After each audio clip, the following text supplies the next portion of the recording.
Welcome back to the news at 10.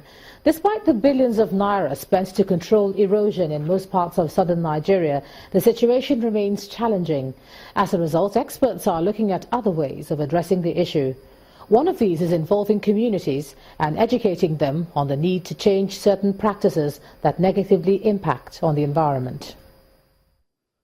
Erosion has become a menace in some southern states like Abia, Anambra, Cross River, Enugu, to mention a few. Efforts in controlling the phenomenon has gulped billions of naira. How to Stop Degradation of the Environment has brought together minds from the Nigeria Erosion and Watershed Management Project, representatives of the federal and state ministries of environment and the World Bank. They are brainstorming on methods that would reduce the Earth's susceptibility to erosion. Uguto community in Enugu State is a focal point of this meeting, where over 50 indigents are being educated on alternative means of livelihood to protect their environment. We're here to look at the soft angle of erosion intervention, where livelihood activities of those communities within the watershed, because the idea is that looking at the land-water interface and the community involvement in actually controlling erosion. And so the project, provided kind of livelihood activities, facilitated it, and now that they've started the implementation, we want to know and see that the things that we all agreed are the things being implemented. The Ajali Water Works in Udi, local government area of Enugu State, shows the erosion depth. Twin tank reservoirs that supply water to the entire city are under threat, while farmland within the area have been abandoned. Participants are excited about the intervention to save the city from impending danger. When they came here, we thought they are here for the erosion site alone, but when the program is going on, we understand that we will intervene in our livelihood condition, in which they have sent many consultants to telling us the impact and the negative impact of environmental degradation. And after that, then let us understand that the community have been lost in much due to the erosion program. The community very appreciate it, and that is why they detailed some of us to be working tirelessly here since 3 years. We've been monitoring it, and we are very much happy about it. Environmental experts continue to warn about the human factor in the environmental degradation and how fora such as this need to continuously seek different solutions to the menace. In security matters elsewhere, over 50 illegal revenue collection agents have been arrested by state authorities in Onitsha, Nkwo and Ekulobia areas of Anambra State, southeast Nigeria. And this follows residents' complaints of harassment and abuse of their fundamental human rights by alleged government officials. Cars and motorcycles lie abandoned, their keys getting rusty as a result of activities of unauthorized revenue collectors. They arrested me at the door of flyover, and collected my car from me. My boss packed it here and seized my key from me. They said they're working for Anambra State government. IGR, all of them, they went and printed a ticket and be disturbing us. Look at my cloth. They just tear my cloth. Say that I should bring ticket. I show them the ticket. They still be fighting me. Only those who pay their prescribed fees escape this fate. Just here at this junction with a truck, they caught me, started beating me. Before I know what will happen, I was having 30,000 inside the vehicle. They took the 30,000, said emblem, no emblem, brought me here, collected 40,000 naira from my hand. Traders are not exempted from the extortion. Every day they collect money, they collect 1,000. If you carry rubber, ordinary something, they will collect money. 100 naira for the 15 naira. They demand 50 to 100 naira at 3 different spots, from Sokoto Road to this place. They beat up and flog pregnant women. They even take money from those who come to purchase things. Earlier in the year, the state governor, Willie Obiano, concerned about the trend, launched the use of POS terminal to put issues of fraudulent taxation to rest. Don't pay cash to anybody that is not with the POS. He also set up Operation Clean and Healthy Anambra to rout out the culprits, some of whom wear uniforms to deceive residents and motorists. And now the chase is on. We raided all and arrested over 58 suspects. Arrested them in the act of crime. Detained at Area Command. By tomorrow, they will all be charged to court. People who have benefited from the operation cannot contain their joy at the apprehension of the fake tax officers. Officials say the statewide operation will continue until illegal officials are caught.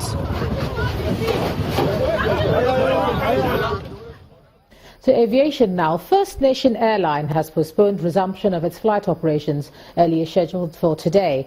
The airline had suspended operations on August the 17th to service engines of aircraft in its fleet. Now, the airline's Director of Flight Operations, Captain Chimara Imaduegu, on September the 6th, told newsmen that a team of engineers was coming to Nigeria to service the planes. The captain has challenged claims that the airline is on the verge of folding up, insisting that the decision to halt operations at enormous cost to wait for the arrival of the manufacturer's team was voluntary. Let's take a look at some business news for the day. Here's Emana Amawe.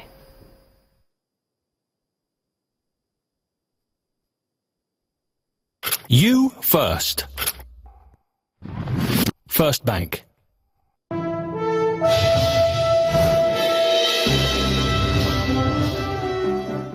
Very many thanks for staying with us. Welcome to Business News. Oil prices have risen above 2% today, ending a two-day slide as prices tracked a surge in gasoline futures and higher U.S. equity markets, despite continued worries over global oversupply of crude and refined products. Reports that Nigeria and Libya are now in a position to ramp up oil exports have, however, raised concerns about more oversupply of the crude market. Global benchmark Brent crude futures were up 2.5% to a session high of $47 per barrel by 5:22 p.m. local time. Oil giant ExxonMobil Nigeria on Wednesday offered shipment for October loading of its Kwaibo crude, even as a force majeure remains in place, while Libya's National Oil Corporation says it will lift the force majeure at 3 ports. The federal government raised 121 billion naira worth of bonds at an auction on Wednesday, with yields higher across the board. According to the Debt Management Office, 15 billion naira of 2021 paper was sold at 15.14%, 30 billion naira of 2026 debt at 15.53%, and 60 billion naira of the 2036 debt at 15.59%. The debt office also allotted an additional 16 billion naira worth of the 2021 debt on a non-competitive basis to clients. And it was a rather disappointing performance for the naira, as the local unit fell against 2 out of the 3 major currencies on the interbank markets today. The local currency depreciated by 0.20% to 306.93 to the dollar and 1.58% to 416.04 against the pound, but strengthened 1.56% to 360.02 to the euro. At the parallel market, the naira fell by 0.47% to 425 against the dollar, while it traded flat at 550 to the pound and 470 naira against the euro. Traders expect the pressure on the naira to remain in the near term as domestic economic instability continues to push demand ahead of supply. Equities on the local bourse sustained gains from Wednesday's session with another 30 basis points increase, while market capitalization rose by 28.6 billion naira to close at 9.5 trillion naira today. And then for more stock analysis, here's Millicent Mwaka.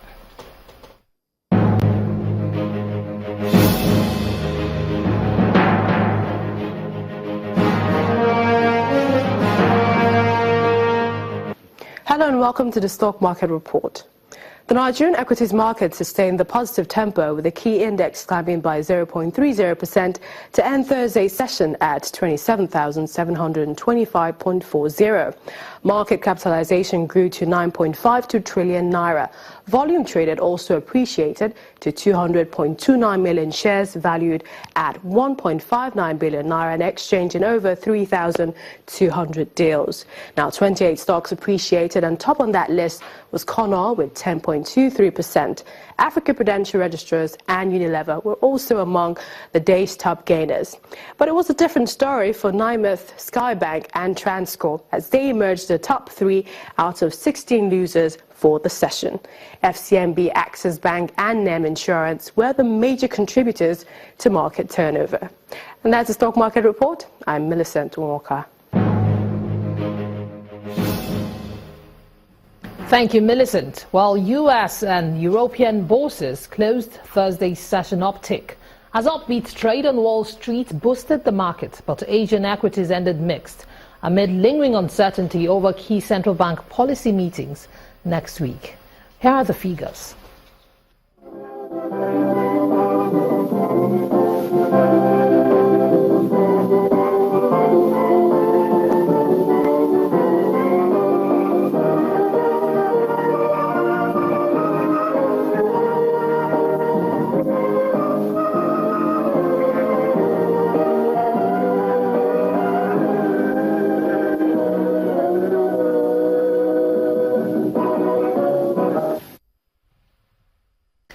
And that's Business News tonight. Thank you for watching. I'm Imana Amawe. Ijoma will be back with the rest of the news at 10.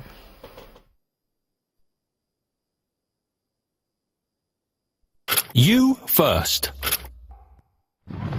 First Bank. Thanks a lot, Imana. The floods that ravaged many homes and property in Osogbo, the Osun State capital, may have subsided, but its victims are still counting their losses. Although commercial activities have picked up in some parts of the affected areas, environmental experts say there's the need for the government to come up with sustainable strategies to prevent a recurrence. It's been an ill downpour that certainly blew the people of Osogbo, the Osun State capital, no good. Now, days after this onslaught from the skies, visible signs of the destruction left in the wake are now clearer, as those on the receiving end go through the process of getting their lives moving again. For some, the damage will indeed take a long time to address. For others, it will take a longer time to get back to how things were before. Ifedumade Ogundijo, for instance, is a young entrepreneur who relocated from Lagos to set up a fashion and salon outfit in Osogbo. Today, she says she is confused as the flood has swept off most of the machines and clothing in her shop. The story isn't different with Adesuyi Ademola. His car wash, barbing salon and business center were all swept off by the flood. I felt bad, down. In fact, I cannot express myself right now. I felt bad because every of my investments is down already. The state government insists that the necessary advisory had been issued and that residents should have duly complied. Some others, however, believe that the state government cannot exonerate itself from this. We have been quite committed to ensuring absence of this calamity. Since the advent of administration, we have been regularly desilting the waterways on an annual basis. Yes, NIMET had alerted us to the possibility of this, but considering our efforts at the flooding, the state, not just Osogbo, the state, we never expected it to have this devastating effect. It's just a network of crises between man, government, and environment. People should realize that they cannot continue to build houses on waterway. They cannot continue to dispose on canal, because at the end, water will always find its level. As it stands now, the people of Osun are at the mercy of nature. What man can do for now is to ensure that whatever is humanly possible will be deployed to contain the impact of the furious rains. Next on the news at 10, new UEFA President Alexander Cheferin resumes, confirms Ukrainian city of Kiev as host for 2017-2018 Champions League final. That's on sports. Do stay with us.